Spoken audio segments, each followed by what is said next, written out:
Right. Hello.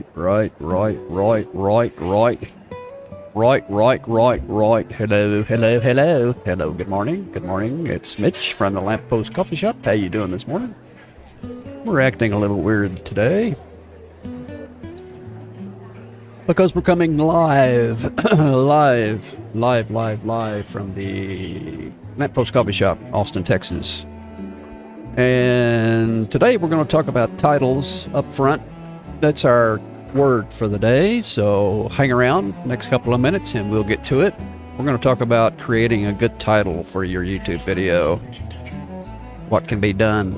I'm not sure I know what can be done, but we're going to give it a shot anyway. So that's kind of our starting off point. So how things going with you guys today? Get into chat and let me know what's happening. I need to figure out what we're doing here.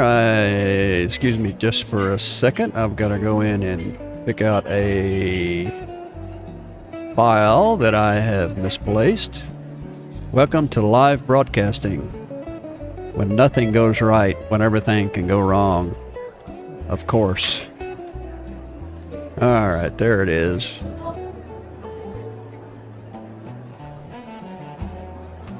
I'm pushing my poor computer to its limits because I've got all these windows open and all this information coming up, and Lord have mercy. What are we gonna do? I mean, just to give you an idea here, this shows my monitor, my upper monitor, and I've got over here, we've got the live stream. You can see right up here the live stream feed, and over here we've got our browser set up. And then that's the upper monitor, and then my laptop monitor is down here. And you can see all the open windows I have down here. So exciting. So that's why when you go live, just be prepared. You're going to have more than one screen. I can see the need why, I've seen these people with 2 or 3 monitors set up in their office, like 3 monitors sprawled out. And now I know why. When you have so many frickin' windows that you've got to open up to get anything done, you can't do it with one monitor, especially just a little laptop monitor, if you're going to do anything at all. So anyway, let's talk titles. Get into chat. Let me know what you think about creating a good YouTube title, because we're talking about one of the key components of getting views. So we've got the thumbnail, which is numero uno. It's number 1 on the list. Got to have a good thumbnail. If nobody's going to click on your thumbnail, then you might as well just stay home and not even worry about content, because nobody's going to see it if they don't click on your thumbnail. So thumbnail is the first thing, and then they're going to glance at your title. And the title is going to have to bring them in that much better. So let's talk about what makes a good title.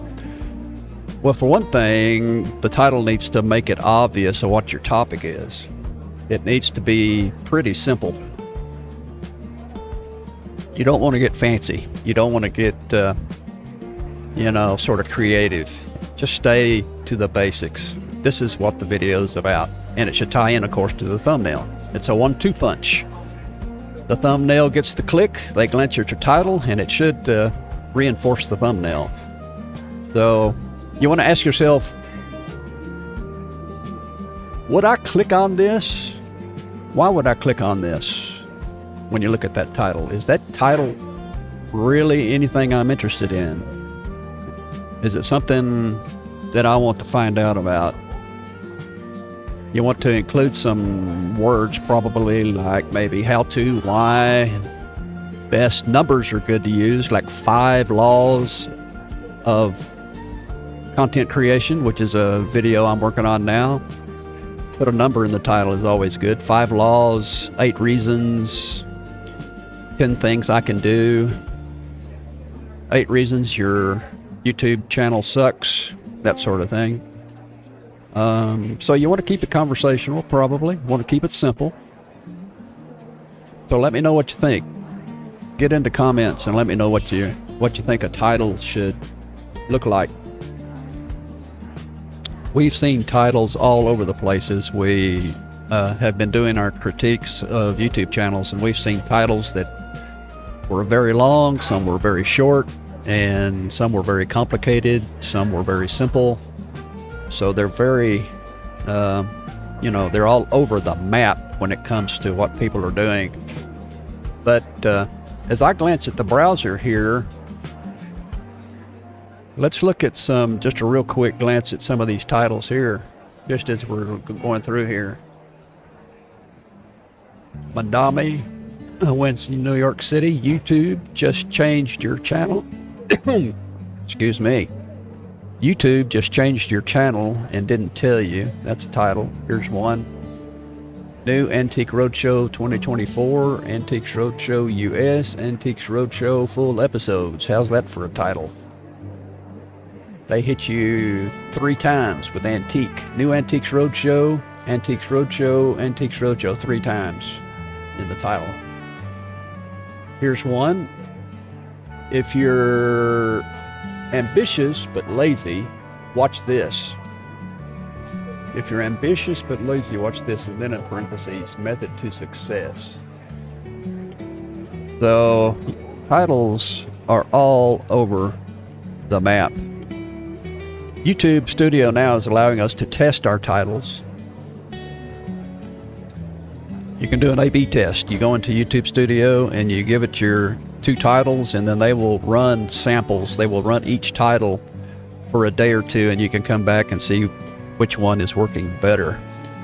How long do you want to run that test? I don't know, a day, 2 days, a few hours. You want to get enough information on which title seems to be working better. So that's a good thing to do, is to go into Studio and do an A/B test on titles. I've not done that yet, but we'll start using that feature as we go along. So, well, let me know. Nobody's given me anything about titles. You need to jump into chat. Tell me what you think about what makes a good title. If you're going to see this video a year from now, go ahead and put something in comments. It's all right to comment on a video that's a year old, because the content creator will still get the notice that someone has commented on that video, and it'll allow us to jump in and start a conversation with you. So no matter when you see this video, if you've got a comment, go ahead and add a comment, and let's start a conversation. So the word for today is titles. All right. Here's our format for the day. We've been going by this format for the last week or 2, and it just gives us some structure on what we can do, and it gives us some direction, gives us a recipe for what we can do. I mean, I've got an hour to spend with you today, so I need to have some sort of plan. I don't want to just sit here and talk to myself for an hour, although that's probably what I'll end up doing, unless you get into chat and start helping me out. So, first of all, we have our intro, which we've just done. We've gone over the word for the day, which is titles, and so that's sort of our intro. It sort of gets us warmed up, gets us up and running, and gives me a chance to get some of my tea going. And then we're going to jump into YouTube here in a minute, and we're going to critique a channel. We're going to randomly pick a YouTube channel, and we're going to do sort of a deep dive. We're going to look at their title, we're going to look at their thumbnail, we're going to look at their content, we're going to look at their screen presence, how the person on screen is looking. Is he nervous? Does she look at the camera often, or does she ignore us? How does she look on camera? Those kinds of things. We're going to look at the screen presence. We're going to look at the overall content, and then we're going to sort of give them a grade. And the good thing about it is we're going to hopefully learn something. We want to not just criticize and make fun of YouTube channels. That's not our purpose. Our purpose is to try to learn something. And I'll always try to come up with at least 3 lessons after watching someone's video. 3 lessons that will help me become a better content creator. So that's the plan. And then we'll have a time for some Q&A. If you're in chat, start throwing some questions at me. Then we'll have a guest speaker. I'll bring in a clip, a YouTube clip from some YouTube creator that I have seen, and we'll bring them in and watch them together and see what we can learn from them. And so that is our plan for the day. That is our recipe. That is our structure, and I'm going to stick to it. So let's go up to the browser and kind of pick us a random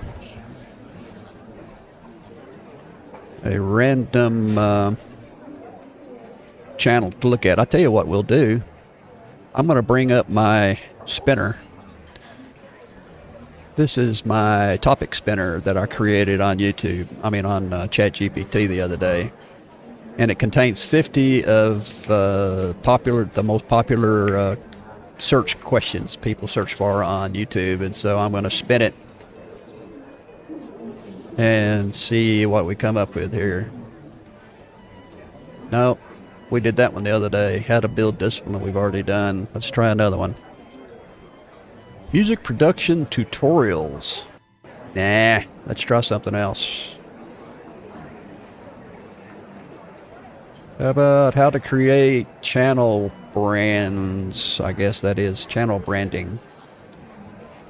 Well, nothing's floating my boat so far. What do you think? AI tools, we could do that.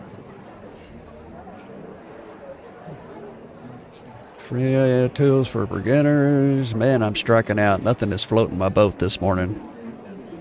Oh, there we go. Funny animal compilations. Now we're talking. So what I'm going to do is I'm going to copy and paste funny animal compilations into my browser.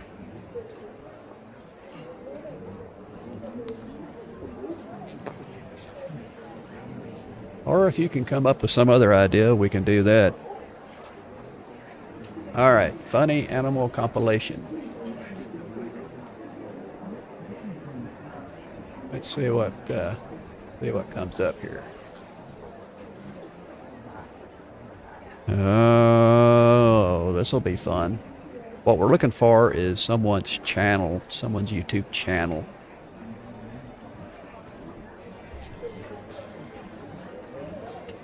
Funniest pet videos of the year. Ah.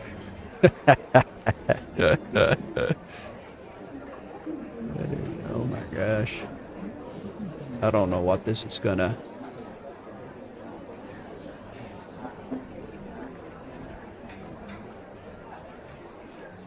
Funniest cats and dogs. Funniest farm animals.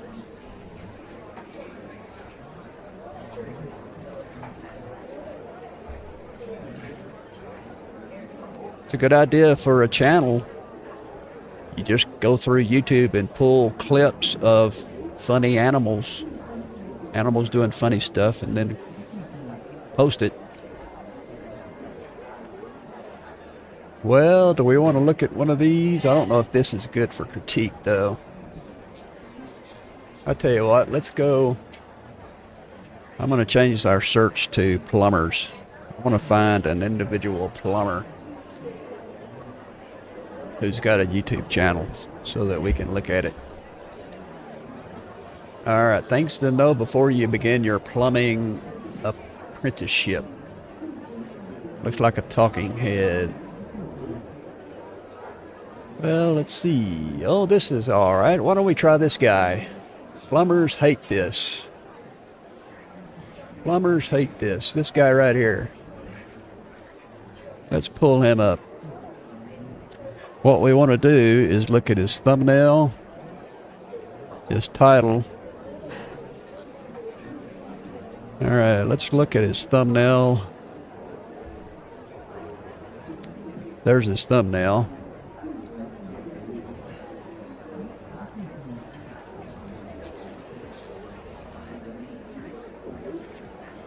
So what do you think?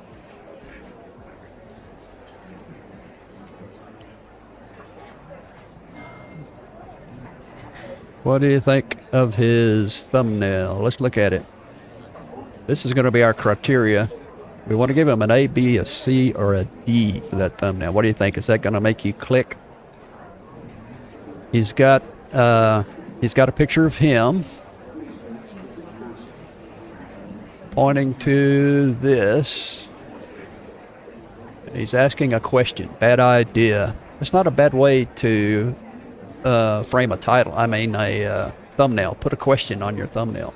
A really 2 or 3 word question. Bad idea. So what's he... I don't know if I know enough about plumbing to know if this is a bad idea or not. What's he trying to do? Use this as a connector? All right, his title. What's his title?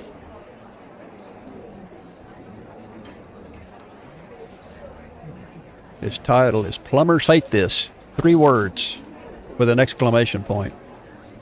Plumbers hate this. Bad idea? Plumbers hate this. Do those 2 go together?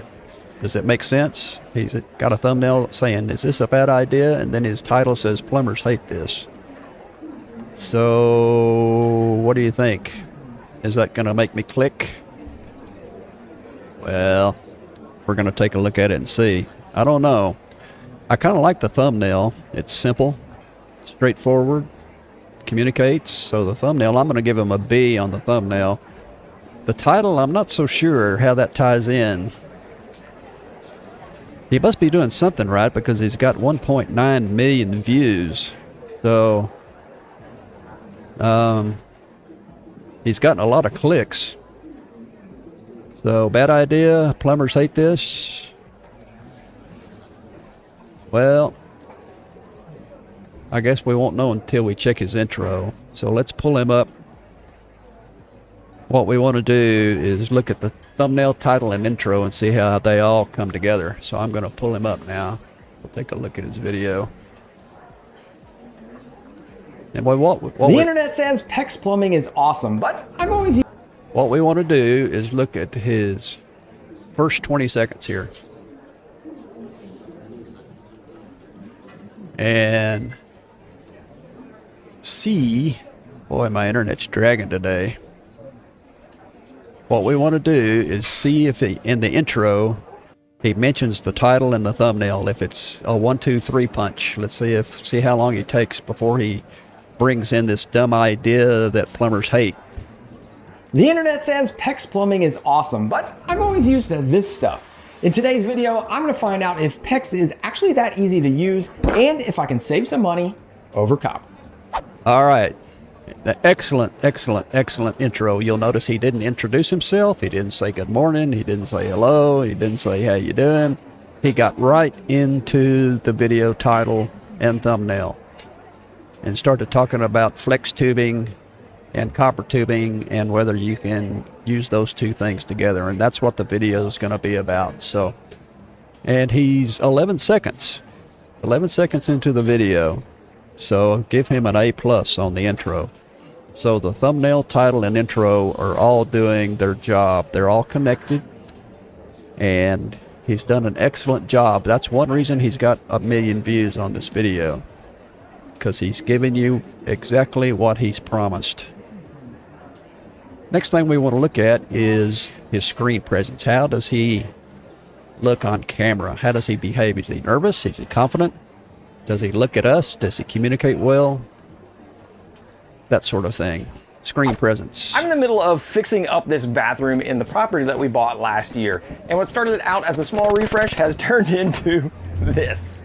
I'm going to be putting in a whole new tub and shower surround, and the old plumbing has got to go. And if you take a look at this, you can see it is obviously copper. This was built in the 80s. So this is very typical of what you would see in most homes that were built before, let's call it the early 2000s. So typically I would cut this out, and then I have to figure out where I want to put the new valve, get it in place, and then size up all my joints in copper, and then sweat them or solder them in with a propane torch and some solder. All right, I've already got the water turned off, and now I'm gonna cut my pipe down here low right underneath this joint. And I'm gonna use this little self-ratcheting copper tubing cutter to do it. You just keep twisting them till it pops. There it goes. So with copper pipe, it definitely takes a little bit of effort to use it. I use this little auto cutter. They also have ones where you just twist it every time you turn around, but you gotta spin. Okay, so far, what do you think? Doing a pretty good job, isn't he? What I really like is the fact that he's spending a lot of time on camera. He's looking at us and he's communicating directly to us, and he's not just showing him at work. So many videos just show the activity, and you look at their hands doing the activity and they barely ever look at the camera.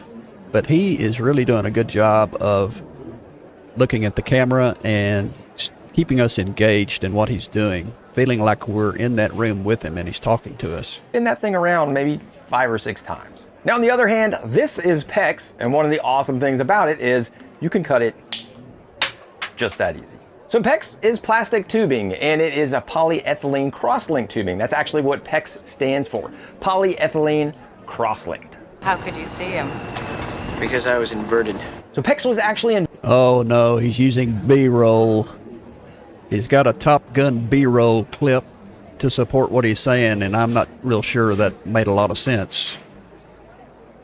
You know, he was doing fine, and there's B-roll that you can use, but don't feel like you have to force it. I mean, that B-roll was kind of odd right there. Invented in Germany in 1968, and it was used in Europe in the 60s and 70s for radiant flooring. In the 1980s, it came over to the US for radiant flooring. In 2001, PEX was adopted into the Uniform Plumbing Code, which is basically the code governing residential plumbing, and from there, it just exploded and took off. And most people started using it, except for me. One of the things I was always worried about was tying in the PEX to the copper and how that would work. And actually, it is super simple these days because of this guy right here. So this little Shark Bite Max fitting, this is basically a push to connect fitting. So I can just push the pipe in 1/2-inch copper and...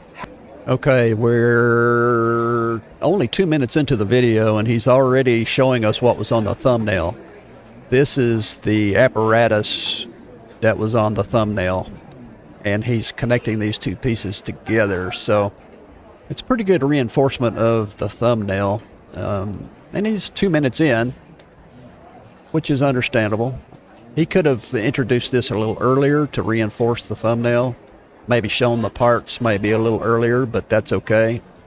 At least he's showing us the elements, and he's tying the thumbnail. You'll remember this was on the thumbnail, so that's good. We're going to move a little bit forward here. He's got a 23-minute video. Are you getting an idea of how he is on camera? It's pretty good. He's comfortable, he's friendly, he smiles. My hands up there and just tear out that insulation that was smoldering and on fire, and I shredded up my arms. It was a complete disaster. And so if you've been afraid to do soldering because you think you're gonna burn down your house, PEX is a fantastic alternative. Now this is a tub and shower valve, so it's got the connections at the bottom and the top for the output, and then on the outside, that's gonna be where your hot and cold water come in. And some of these actually will now come where you can get them with PEX connections right on the valve body. But because this one doesn't, I have these little adapters that I'm gonna put on, which is a 1/2-inch female on one side, and then the PEX on the other. Now for any threaded connection, you're going to want to use Teflon tape, and I like to also use pipe joint compound. So some people use one or the other. I like to use both because honestly, you do not want a leak back there. You know, why not wear a belt and suspenders? All right, I got all. Okay. He's got some good script going on. He's not reading from a script necessarily, but he's got some really good comments.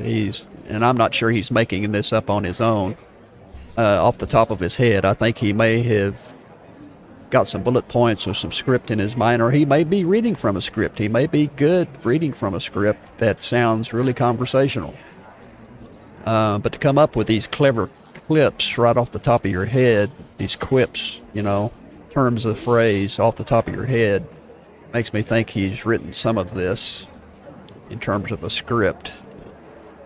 And it's laid out really well in terms of close-ups of his work on the fittings and his camera presence. He's looking at the camera. It's almost like an episode that has been scripted out, almost like a little miniature how-to TV show. It needs to be. Now, on the other hand, if you have, let's say, the copper, now I've got to eyeball this and make sure that I get it within an 1/8 to 1/4 inch from the end to make sure that it's seated properly. But then again, from a material perspective, you know, do you trust plastic versus brass? The brass is about twice as expensive as the plastic, if not more, depending upon how many you're buying. Now, just a couple things to note. One thing about the clamp ring is, and when you put it on there, it wants to move and it'll just slide right off if you're not careful. So especially if you're trying to put one of the brass fittings on here, it just kind of makes it, you know, a moving target, if you will. But they do have a pro version of the crimp ring. That's this little guy here. And what's cool is it's got a little plastic piece on the top, and so it will not slide down further. And that also gives you the perfect spacing. Actually, I think I'm gonna probably be using this one. Obviously, this one does cost more as well. I think this was also about twice as much as the normal crimp rings. So I'm gonna go ahead and make a few connections. I'm gonna start off with the pro ring, put it on here, put in my... This is a pretty detailed how-to here. Again, if you look at the graph here at the bottom, see the white graph going up and down. These peak points right here, and here's another one here.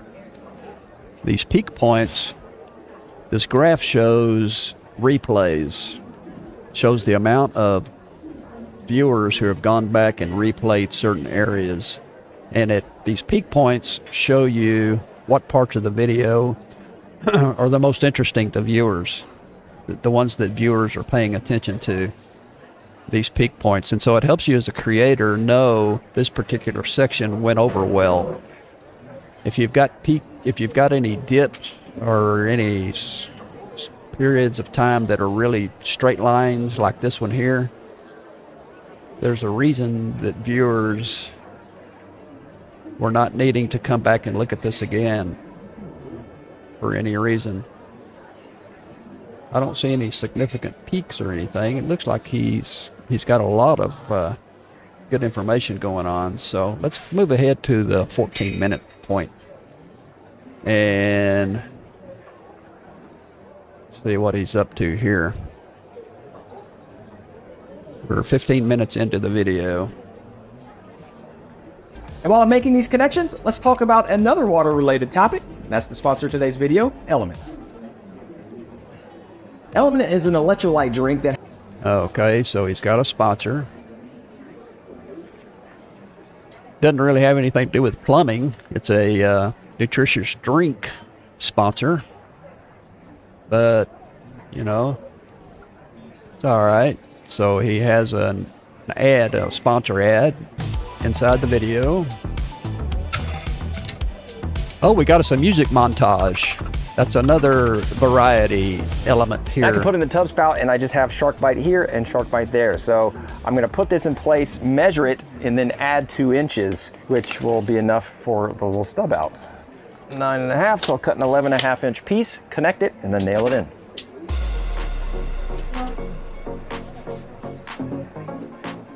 Got some music, little montage action going on. Musical interlude. All right, I think that's gonna do. Now we gotta see how we did, see if any of this stuff leaks. So I've got one of these little shower head test plugs here, and I can just screw it straight into the top. And then that'll let us turn it on. All right, I'm gonna leave this running, go turn on the water, and then just sprint back in here. All right, let's go under the house. I do have some traps set out here so we can see if we caught anything. And here we go. Nothing in the trap. Oh, my video's lagging. Nothing in that trap either. Sorry. Turn this on, and actually I've got water Just give me a good strong I'm going Wi-Fi. everywhere That's else all and I just ask. realizing. That's probably okay though. Here we go. Oh gosh, here a lot of water running. Let's go. Oh, I didn't put that back.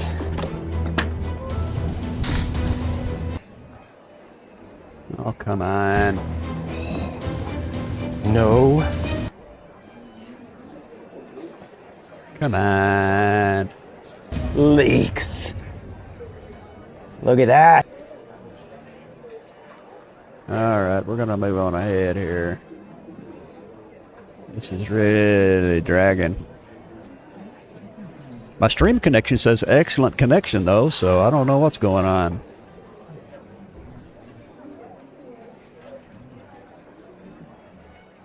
All right, let's see how he's going to end this thing. Cost me $61.58. And I did make a couple assumptions here, and that is that I would use 2 crimp rings per connection and all. Okay, so this is a good summary of his video, the project he worked on, cost, and comparing copper to PEX.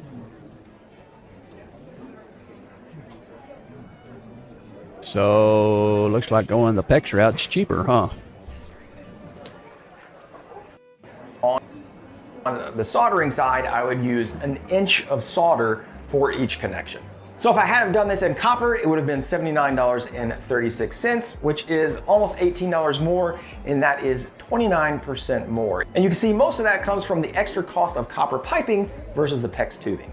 So $18 difference is not a lot. Now I didn't factor in your time and how much speed it would take, but the PEX is definitely going to be faster to do than the copper. But I also wanted to look at what if I wanted to add another bathroom connection or run more piping later on down the rest of the house. Because the big expense on the PEX was that transition between the copper and the PEX connections, which that came in at $18.72 of that total cost.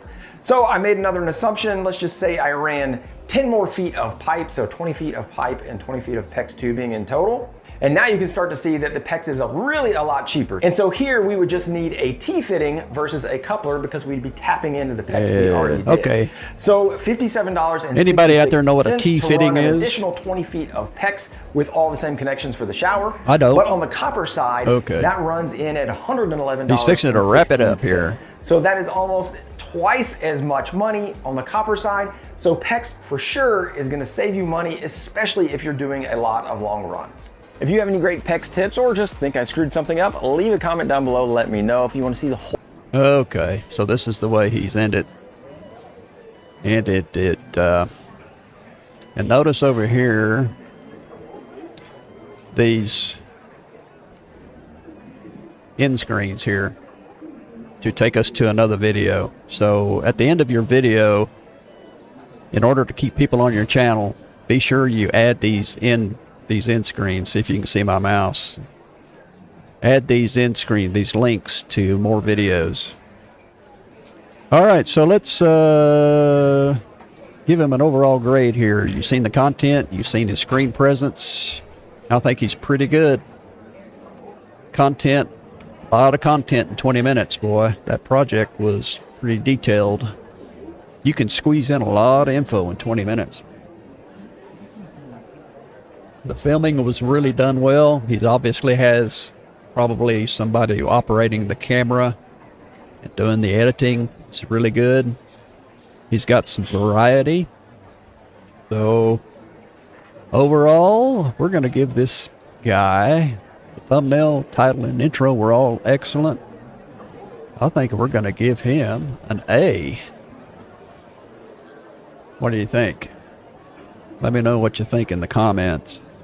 Or jump into chat. Let me know what you think. Now then, what I want to do is after watching his content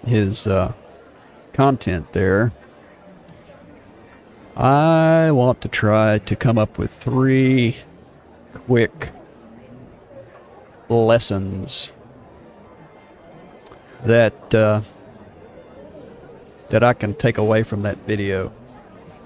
3 quick lessons. What do you think? All right, his his title, his thumb, he had a, sorry about that, he had a 2-word question in his title, in his thumbnail.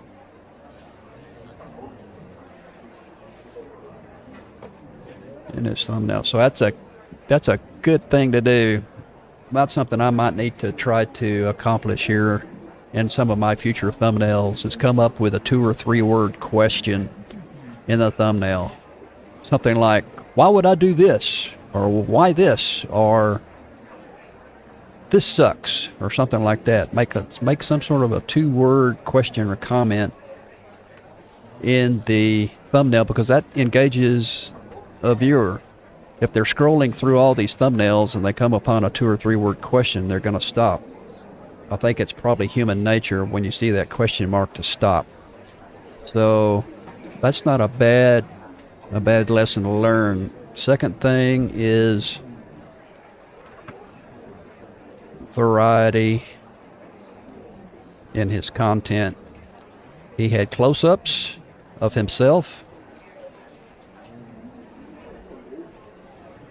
He had close-ups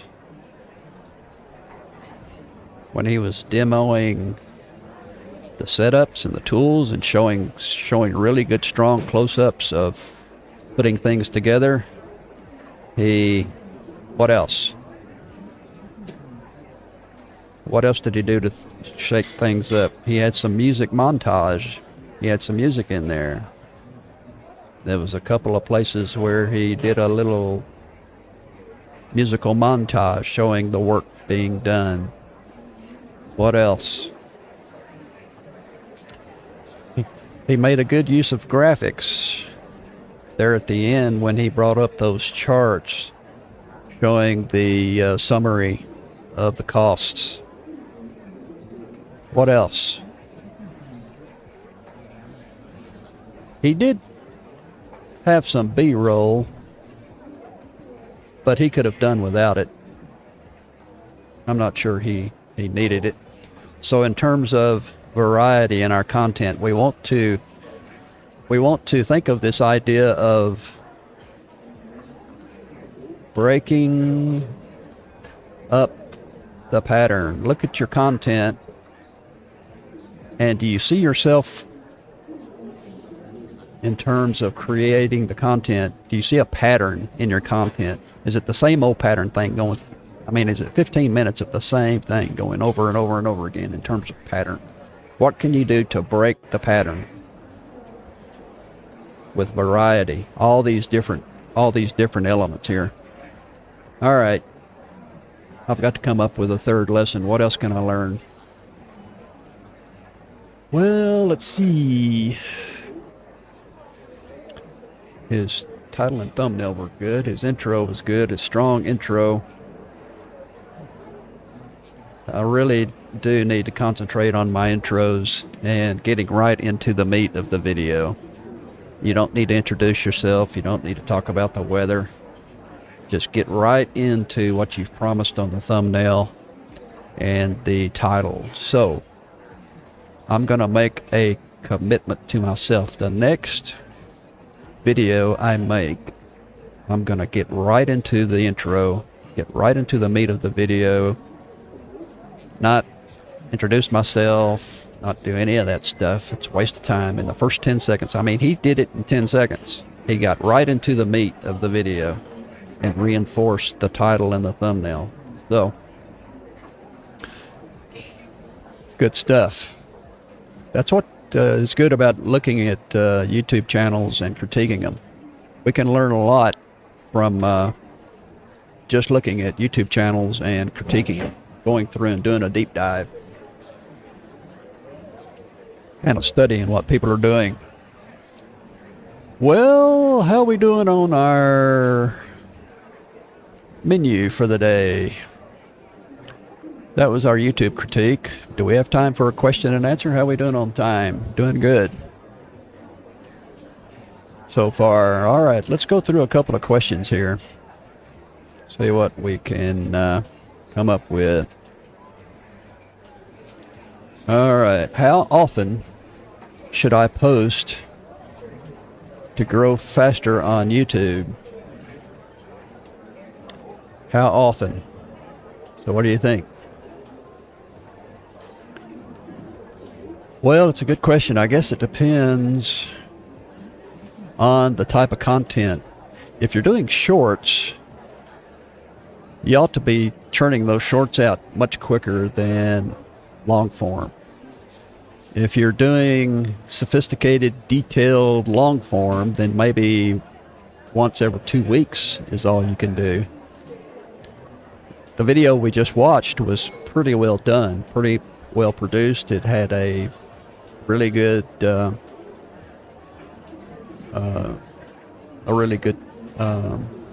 format, and had lots of details, had lots of information. He showed lots of, shots of him putting things together and close-ups of his hands and talking to the camera and giving us product information. And I can't imagine him doing that more than once a month or once every 2 weeks. I mean, that's a lot of work to put out a video like that. So I guess it's going to depend on your content, and it's going to depend on your own schedule. Are you doing this full time? Are you doing this as a hobby? How good are you at planning ahead and putting things in place ahead before you start posting? Do you have any systems in place that are making it easier for you to post faster? My instinct tells me the more content you can get on your channel, the better. And the faster you can get that content on your channel, the better. But you've got to think also about the quality. Quality will always be the number one issue. If you've got crappy content, it doesn't matter how fast you stick it on there. You can post 100 videos in a month, and if it's all crap, nobody cares. It might be better to post one video a month that is a really good quality video.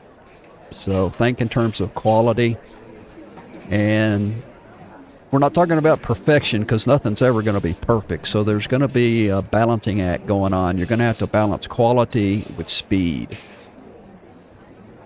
So it's how fast can I churn out a video that is still good content. And then I'm guessing only you can enter that. We're all different. So you need to come up with your own way. What's the best time of day to upload videos? Well, some people say it really doesn't matter. You can post any time of day and it's still going to perform. You can post at 3 o'clock in the morning, you can post at midnight, you can post at 8 o'clock in the morning. So, what do you think? I mean, is there a best time of day? You know what I want to do?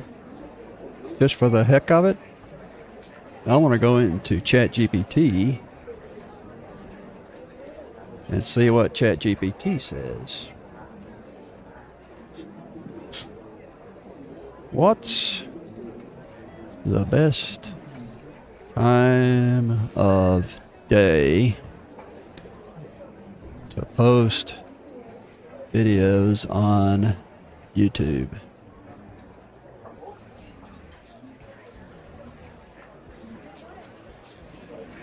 Hey Mitch, great topic. What data tells us? Several recent studies report that the sweet spot for posting is mid-afternoon to early evening on weekdays.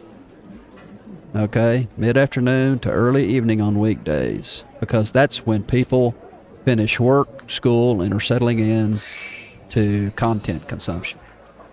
So think about during the week, mid-afternoon to early weekdays. On weekends, the engagement shifts.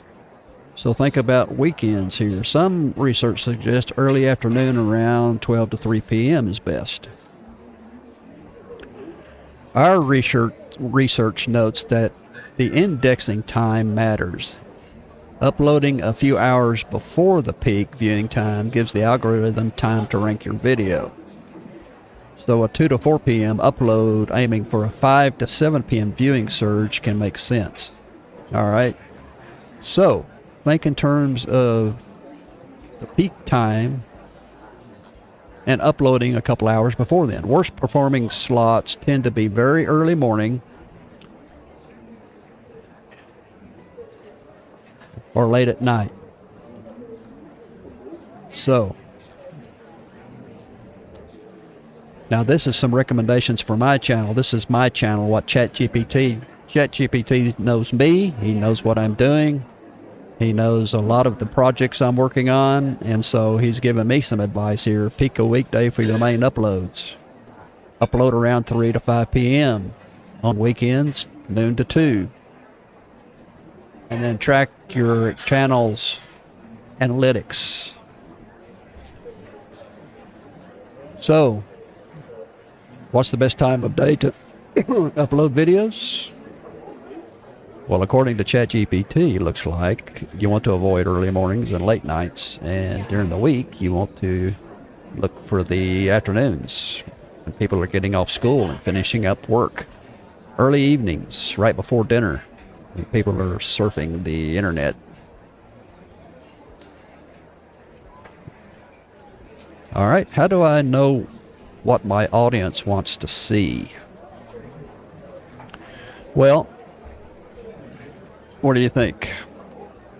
My first impression, my first thought is that you want to look at other YouTube videos in your niche. See what other content creators are doing in your niche. Because you're looking at the same audience. So what's the audience looking at in your niche? And the only way you'll determine that is by getting on YouTube and studying the videos on YouTube that are in your niche. You want to see what other creators are doing and start making some notes. What is getting their interest? And it's going to change. This is going to have to be something you probably want to do. I mean, I will want to look at videos on YouTube every day. That's what I do. I spend probably too much time, but I'll spend an hour or two just looking at videos on YouTube every day, because trends come and go. There will be times when certain videos will be more popular than others. And so we have to look at what the audience is interested in on a daily basis. See what's clicking today. The better question would be, how do I know what my audience wants to see this week? Or what does my audience want to see today? Because it may change. People's, tastes change. So you got to do your homework, and it's got to be done on a daily basis if you're going to take this seriously. How do hashtags actually work on YouTube or Instagram? Well, I know they say that hashtags are losing their relative importance, but they're still important to use. And I think that's another question I really want to jump into ChatGPT and ask. What do you think? I want to see what ChatGPT says. Do hashtags on YouTube videos still mean anything? How do they impact my viewership?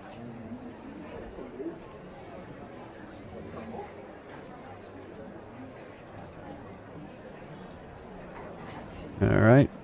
Do hashtags on YouTube videos still mean anything? Hey, Mitch, good question. Yes, hashtags on YouTube do still matter, but they're shifted from being a heavy they're not a heavy hit growth lever to more of a supporting tool. So they're more of a supporting tool right now. YouTube says that hashtags YouTube says that hashtags let viewers click or search a tag to see other videos with the same tag. They act as metadata. They give YouTube one more signal about what your video is about. Especially for short form content like shorts, using a hashtag helps YouTube correctly categorize the format. So, they've lost a little bit of their importance, but they do still matter as a supporting tool. So, and I still think you can get in trouble for overdoing it. So, you don't want to load up your video description with multiple hashtags.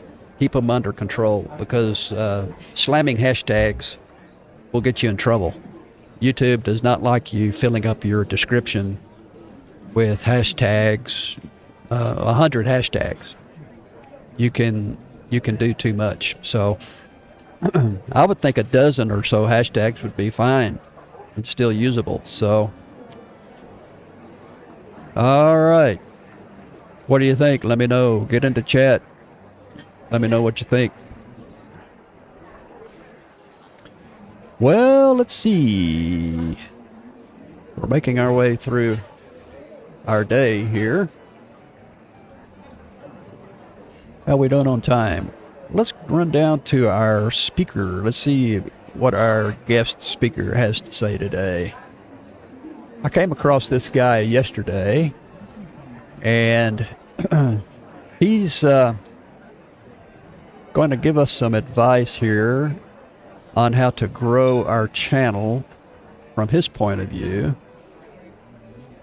I like his accent. I wish I could speak in his accent. Something about the British or English or Australian accent makes you sound sophisticated. Let's see what he has to say. Audience to 120,000 in my first year as a content creator. And in this video, I want to give you some brutally honest advice that I wish I knew when I was first getting started on that journey. But what I don't want to do is repeat all the same advice you've heard a million times before, like be consistent or just keep posting and eventually you'll make it. You know, none of that nonsense. Instead, I want to give you 8 actually useful, practical tips that you can start using today to build a massive audience and make a ton of money. So let's dive into it. The first piece of advice is to stop blaming everything on the algorithm. So I remember I was having a conversation with a friend who has a YouTube channel and also a personal brand, and he was complaining to me that the views on his videos were going down and he wasn't really gaining any new followers or subscribers. And he was saying, oh, the algorithm must hate me. You know, the algorithm isn't showing my videos to any new people. And I said, mate, the algorithm is just data. All the algorithm is doing is just reflecting audience behavior. And it's the same on every single social media platform. It's designed in the exact same way. So the algorithm will show your video to a very small group of people. And if that group of people respond well, so they watch a decent chunk of the video or they engage with the video, then the algorithm will show it to a slightly larger group of people. And then if they respond well, that cycle just continues and continues. And if the video keeps growing in that way, that's how you get a high performing video. And that's how a video goes viral, essentially. Now, if the algorithm shows your video. Okay, so he did a pretty good description of what the algorithm does there. That's a nice way of looking at it. So, in terms of viewership, we get views on our video. We get a certain amount of views here. And then, depending on the views and the analytics of those views, the algorithm pushes it to a wider audience. And then we look at those views. And if we get some good reaction for those views, then the algorithm pushes it to a wider audience, to where we get more views. And if the analytics are positive on that, we get some good view duration and some good comments and some interaction, some engagement. Then it takes it to larger audience. And that's how you grow. Your video grows into a viral video. So it sort of feeds on itself. That's a good way to look at it.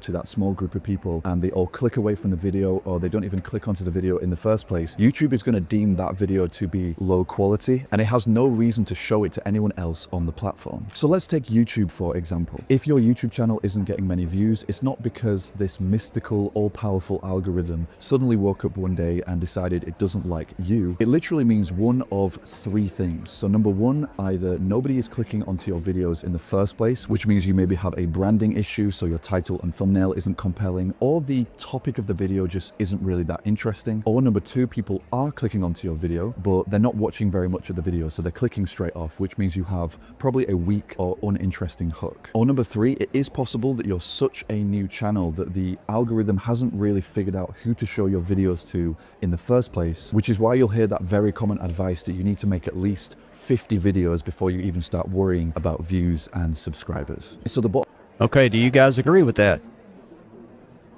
Do you agree that you need to make at least 50 videos before you even worry about the algorithm?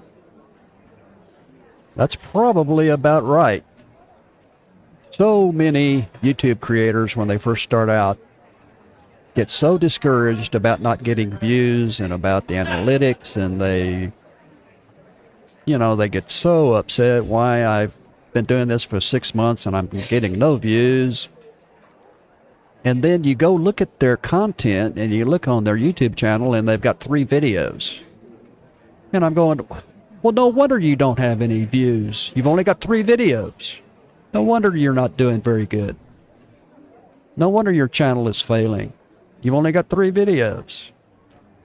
So it takes time. I get it. It's going to take time to put in 50 videos and upload that many, especially if they're quality. So bottom line is, if you're not getting any views or engagement, it's not the algorithm, it's probably your content. And I know that sounds harsh, but this video isn't going to be, a feel-good, motivational type video that you've probably seen a million times before. So with that in mind, tip number 2 is to adopt a student mindset. So this is an interesting one because one of the biggest traps that I see creators fall into is just following that same old advice, which is to just keep posting and be consistent, and eventually you'll make it. But that's not necessarily true. So let's say you post 100 videos and you post 2 videos a week, but if nobody wants to watch those videos, if the videos aren't interesting to anybody, then you're not going to grow, even if you are very consistent. Because I'm sure you've heard the saying that insanity is doing the same thing over and over again and expecting different results. Well, that applies perfectly here, because consistency is only useful if you're constantly improving with every video that you post. So like I said, adopt a student mindset. So study hooks, study editing, study other creators with intention, and try to reverse engineer what is already working for other people. Because you've got to remember that wherever you are in your content creation journey, there is always more to learn. So yeah, if you find yourself in a trap where you're posting very consistently, but you're not improving your videos over time, all you're doing is just running in circles. So tip number 3 is okay, we're just going to go through the first 2 tips, and maybe tomorrow we'll come back and look at the other tips.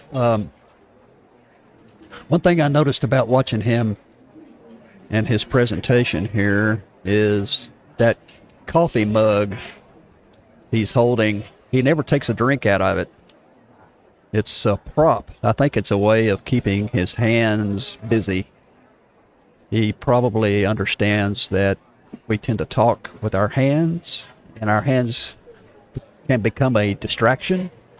And if you hold something in one of your hands, a book or your notes or a coffee mug or something, then it helps you control your hand movements. And I think that's what he's using here, is that coffee mug as a prop.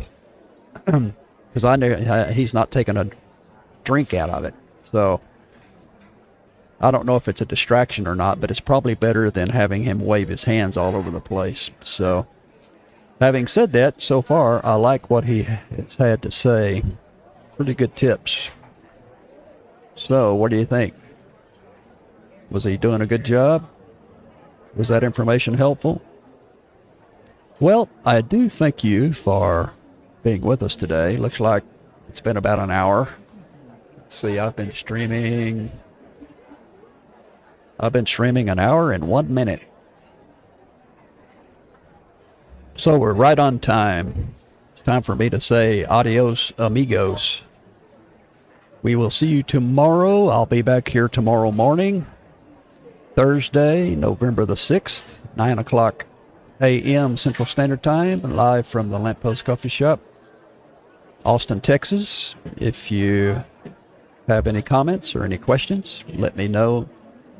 Comments are open, and we will address anything that comes up tomorrow if you have a question, and we'll bring it up tomorrow and get back to work. We're here to talk about YouTube and social media and help each other grow our channels and grow our presence on social media. So thanks for being with us, and until I see you again tomorrow, I am over and out. I thank you for watching today. I'll see you again soon. And when you